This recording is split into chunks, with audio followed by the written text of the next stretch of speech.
All right, boys and girls, I have another book from you from Miss Powell's class. Starting to run out of books. I'm going to have to go to the library. Anyway, this book is called I Love You, Grandma.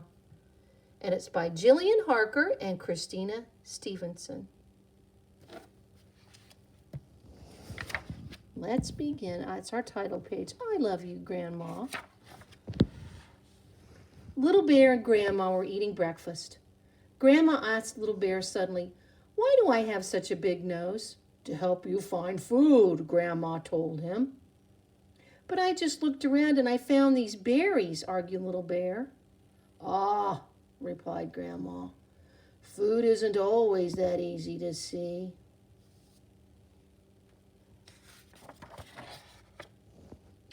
Grandma led Little Bear down to the river. "Can you see anything to eat?" she asked. Little Bear shook his head.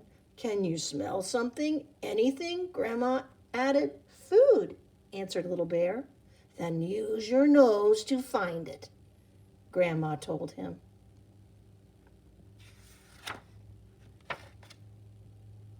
Little Bear followed his nose to some stones on the riverbank. He turned one over. "A fish!" he laughed. "Yummy!" "Dinner," smiled Grandma. "Good job, Little Bear."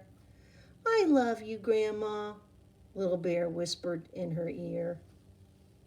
Very sweet. "Grandma," asked Little Bear suddenly, "why do I have such sharp claws?"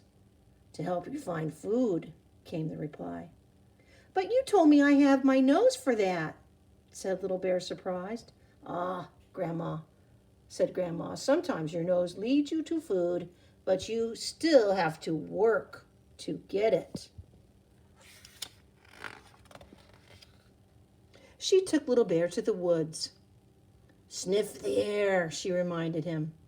Little Bear started to follow his nose. He stopped at a fallen tree. "I can smell food," Little Bear said. "I still can't see it, but I know it's here." "You'll need to use your claws," Grandma told him. He's learning.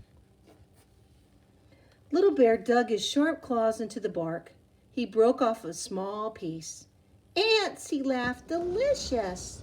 "Lunch," smiled Grandma. "Good work, Little Bear." "I love you, Grandma," Little Bear yelled. Grandma's teaching Little Bear how to hunt for food. "Grandma," asked Little Bear suddenly, "why do I have such a long tongue?" "To help you find food," Grandma said at once. "But you told me that I have my nose and claws to do that," said Little Bear, surprised. "Sometimes the best food is hard to reach," Grandma told him.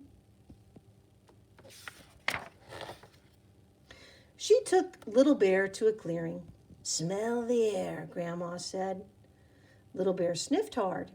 He lifted his nose. "Food," he told Grandma. A huge bee's nest hung from a branch above him. "Ooh. I know what to do," laughed Little Bear. "Look at me," he called. He hooked the nest with his sharp claws, lifted it down, and opened it up. "Honey," he smiled. "Supper," said Grandma. But Little Bear's big claws couldn't reach the food. He's learning, though. "So what are you going to do now?" asked Grandma. "Use my tongue," laughed Little Bear. And that's just what he did. "Brilliant, Little Bear," laughed Grandma. He's being very smart. "How do you know so many things, Grandma?" asked Little Bear suddenly. "That's easy," Grandma smiled. "When I was small, I was curious, just like you," she said. "You ask so many questions. You'll soon know lots of things, too." And she hugged Little Bear tight. "Do you know I love you, Grandma?" asked Little Bear. "I do," answered Grandma. She stroked Little Bear's sticky head. And you know I love you too, she said. Isn't that sweet story? Grandma taught Little Bear how to hunt. He used all kinds of things, didn't he, boys and girls? His claws, his nose, his sense of smell. That's a good story. See you next time.